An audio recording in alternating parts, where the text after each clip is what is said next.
Hi friends, chicken ಸಾರು ಯಾವ ಥರ ಮಾಡೋದು ಅಂತ ನೋಡೋಣ ಬನ್ನಿ. ಮೊದಲಿಗೆ ಬೆಳ್ಳುಳ್ಳಿ ಎಲ್ಲ ಬಿಡಿಸಿ ಇಟ್ಕೊಂಡು ಬೆಳ್ಳುಳ್ಳಿ ಸ್ವಲ್ಪ, ಶುಂಠಿ ಸ್ವಲ್ಪ ಮತ್ತು ಹಸಿಮೆಣ್ಸಿನ್ಕಾಯಿ ಖಾರಕ್ಕೆ ತಕ್ಕಷ್ಟು ಚಕ್ಕೆ ಲವಂಗ ಎಲ್ಲ ಹಾಕಿ ಸ್ವಲ್ಪ ತರ್ತೇನೆ ರುಬ್ಕೋಬೇಕು.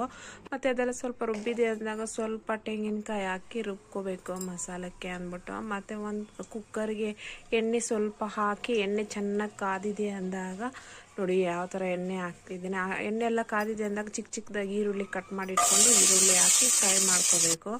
ಈರುಳ್ಳಿ ಎಲ್ಲ ಸ್ವಲ್ಪ ಫ್ರೈ ಆಗಿದೆ ಅಂದಾಗ ಟೊಮೆಟೊ ಹಾಕಿ ಸ್ವಲ್ಪ ಚೆನ್ನಾಗಿ ಫ್ರೈ ಮಾಡ್ಕೋಬೇಕು. ರುಚಿಗೆ ತಕ್ಕಷ್ಟು ನಮಗೆ ಎಷ್ಟು ಬೇಕೋ ಅಷ್ಟು ಉಪ್ಪು ಹಾಕ್ಕೊಂಡು ಚೆನ್ನಾಗಿ ಫ್ರೈ ಮಾಡ್ಕೋಬೇಕು, ಹಸಿ ವಾಸನೆ ಹೋಗೋ ತನಕ ಟೊಮೆಟೊ. ಮತ್ತು ಫ್ರೈ ಆದಮೇಲೆ ಟೊಮೆಟೊ ನೋಡಿ ಈಗ ಚಿಕನ್ ಹಾಕ್ತಾಯಿದ್ದೀನಿ.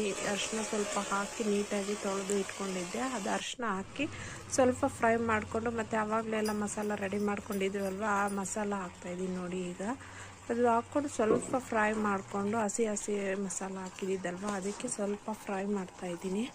ಅದೆಲ್ಲ ಸ್ವಲ್ಪ ಫ್ರೈ ಆಗಿದೆ ಅಂದಾಗ ನೋಡಿ ಈಗ ಧನಿಯಾ ಪುಡಿ ಹಾಕ್ತಾಯಿದ್ದೀನಿ. ಗರಂ ಮಸಾಲ ಸ್ವಲ್ಪ ಹಾಕಿ ಚೆನ್ನಾಗಿ ಫ್ರೈ ಮಾಡ್ಕೋಬೇಕು. ತುಂಬಾ ರುಚಿಯಾಗಿರುತ್ತೆ ಫ್ರೆಂಡ್ಸ್.